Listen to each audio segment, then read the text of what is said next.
On en parle de ces masques obligatoires d'ici le 1er septembre dans les entreprises avec nos invités. Adeline Larvaron, avocate spécialisée en droit du travail, est avec nous. Merci madame. Benjamin Amar, membre de la direction nationale de la CGT, porte-parole de la CGT du Val-de-Marne, et puis Marc Sanchez, secrétaire général des indépendants et des TPE. C'est à vous, monsieur, que je me tourne en premier, puisque c'est vous le premier concerné finalement. Vous l'acceptez, ce deal qui va vous coûter forcément un petit peu ? Oui, je dirais de manière générale, on n'a pas tellement le choix. Je dirais que le port du masque est déjà en application dans beaucoup de TPE aujourd'hui. Donc c'est pas tellement le débat. Ce qui est différent par rapport à la situation après. C'est quoi le débat alors ? Avant il était recommandé, maintenant il est obligatoire. La problématique, c'est qu'aujourd'hui, on souhaite avoir des précisions de la part de l'État concernant le coût induit, puisque le SDI a estimé aujourd'hui que le coût du masque était entre 100 et 150 euros par salarié. Dans une entreprise qui en a 5 ou 6, avec des trésoreries qui sont quand même relativement exsangues au moment où je vous parle encore, ça va être quand même assez difficile à supporter.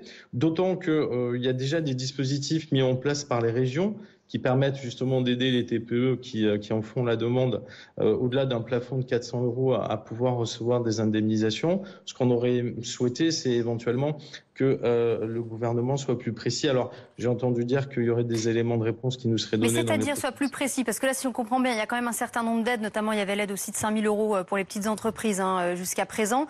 Il y a un certain nombre d'aides mises en place pour les plus petites entreprises, et puis les grosses entreprises devront mettre la main à la poche. Est-ce que c'est pas le bon compromis ? Les seules aides qui sont aujourd'hui mises en place, elles le sont par les régions, sur une base déclarative.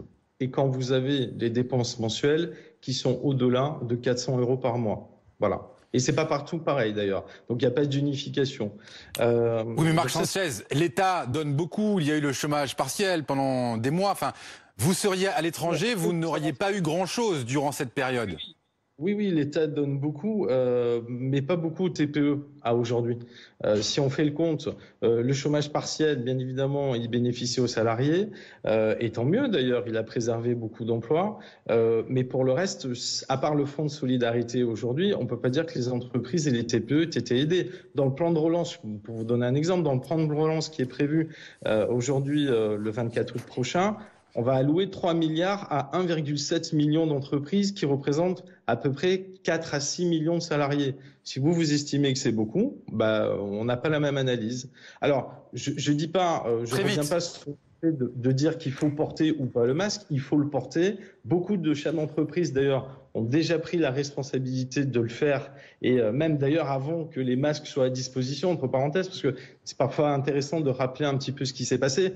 On ne nous demandait pas d'avoir le port obligatoire du masque quand il n'y avait pas de masque, et beaucoup d'entrepreneurs ont pris leur responsabilité sur ces aspects-là. Aujourd'hui, il est obligatoire, tant mieux. On est là pour préserver nos salariés, on est là pour préserver aussi nos clients. Donc à partir de là, il n'y a pas de débat. Maintenant, ce qu'on voudrait avoir, c'est une ligne qui soit claire, précise et définitive. On a bien compris.